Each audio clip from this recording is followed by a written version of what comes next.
Tous les gens, quand ils sont arrivés à ça, ils sont tombés. C'est écrit, Kolbaya Yeshuvun. Tout celui qui rentre là-dedans, il ne revient jamais de là, de cette question-là.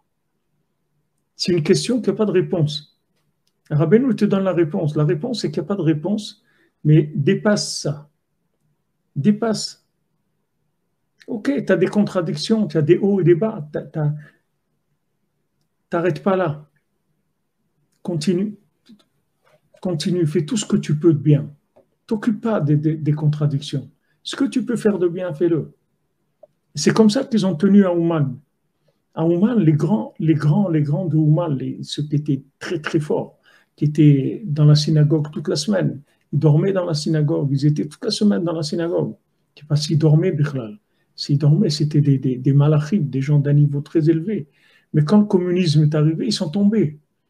Parce qu'ils étaient obligés de travailler Shabbat.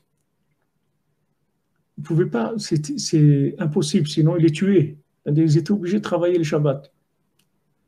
Mais quelqu'un qui a un niveau comme ça, qui a un niveau de perfection comme il a où ils étaient, de travailler Shabbat pour eux, ça les a cassés complètement. Tandis que ceux qui étaient des gens qui travaillaient et qui étudiaient aussi, mais ils travaillaient aussi dans la semaine.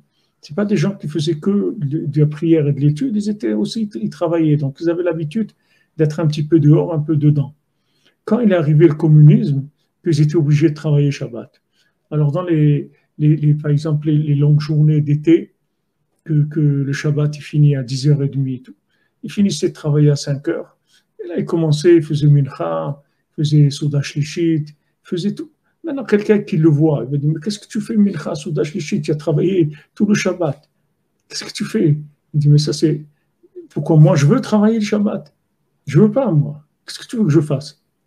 Pourquoi les contradictions qu'il y a en nous, le côté négatif qu'il y a en nous, on veut ça? On ne veut pas ça. On est d'accord avec ça, on n'est pas d'accord avec ça. On subit ça. On subit ces problèmes-là. On ne les cherche pas. On subit, donc ça, on n'est pas là-bas. Et si on pouvait s'en débarrasser, on s'en serait débarrassé, mais on ne peut pas. Mais que maintenant, ce problème-là, il va m'empêcher de faire ce que je peux faire de bien, alors là, il y a une embrouille totale. Tu comprends? Si maintenant, au nom de la perfection, tu vas rien faire.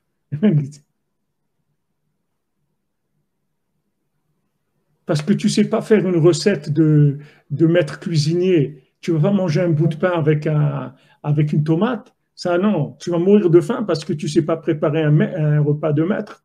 Tu as un problème. Tu vois bien que c'est de la folie. Donc Rabbeinu dit, dépasse ça. Dépasse ça, c'est tout. Ne reste pas dans la contradiction. Ne sois pas impressionné par la contradiction. Avance. Et quand tu vas avancer, tu vas voir petit à petit, ça va se résorber. Mais avance. Mais lui, Amalek, qu'est-ce qu'il veut? Il te présente l'hellénisme. Il te dit, regarde, si tu n'es pas parfait, ça ne marche pas. Tu veux faire quelque chose, il faut faire bien. Ou on fait bien, ou on ne fait pas. Il a dit, là, moi, je fais des chaussures à 3 coins. C'est tout. Et c'est très bien, comme ça. Parce que c'est des chaussures, quand même. Même si elles sont à 3 coins, je suis content. Hachem, il aime ça.